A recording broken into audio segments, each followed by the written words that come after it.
વાત અમરેલીની કરીએ, સતત અને અવિરત વરસાદ અમરેલી જિલ્લાના અલગ અલગ વિસ્તારોમાં વરસી રહ્યો છે. મેઘરાજા મન મૂકીને જિલ્લામાં વરસી રહ્યા છે, જેનો સીધો ફાયદો કોઈને થતો હોય તો એ છે ધરતીપુત્રો. સાવરકુંડલા, ધારી, રાજુલા પંથકમાં વરસાદથી ખેડૂતો ખુશખુશાલ થઈ ગયા છે. ધારી, રાજુલા, સાવરકુંડલામાં કેટલાક વિસ્તારોમાં ધોધમાર વરસાદ પડ્યો, જેના કારણે રસ્તા પાણીમાં ગરકાવ થઈ ગયા. વાહન ચાલકો અને રાહદારીઓને થોડી મુશ્કેલી પડી, પણ ખેડૂતો માટે આ વરસાદ ખૂબ સારો સાબિત થઈ રહ્યો છે. આશીર્વાદ સમાન, કાચા સોના સમાન વરસાદને સૌ કોઈ વધાવી રહ્યા છે. હજી ચોમાસાની શરૂઆત છે, હજી તો વરસાદનું આગમન થયું છે. અમરેલી ગ્રામ્ય, રાજુલા, વડિયા અને ખાંભા પંથકના આપ દ્રશ્યો જોઈ રહ્યા છો. ઠંડો પવન ફૂંકાઈ રહ્યો છે, ગરમી બફારાથી મુક્તિ મળી ગઈ છે અમરેલી જિલ્લાના લોકોને.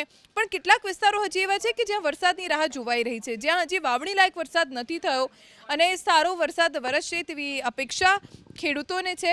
બીજી તરફ ક્યાંક વાદળછાયું વાતાવરણ છે, પણ બફારો ખૂબ વધી ગયો છે. આવા વિસ્તારોમાં હજી સારો વરસાદ વરસે તેવી આશા સ્થાનિક લોકો રાખી રહ્યા છે. પણ એકંદરે જોવા જઈએ તો સાવરકુંડલામાં માત્ર 2 દિવસના વિરામ બાદ વરસાદ સતત અને અવિરત વરસી રહ્યો છે. લાઠી, ધારી, ખાંભા, સાવરકુંડલા સહિત તમામ વિસ્તારો કે જ્યાં આજના દિવસે વરસાદનું જોર સારું જોવા મળી રહ્યું છે.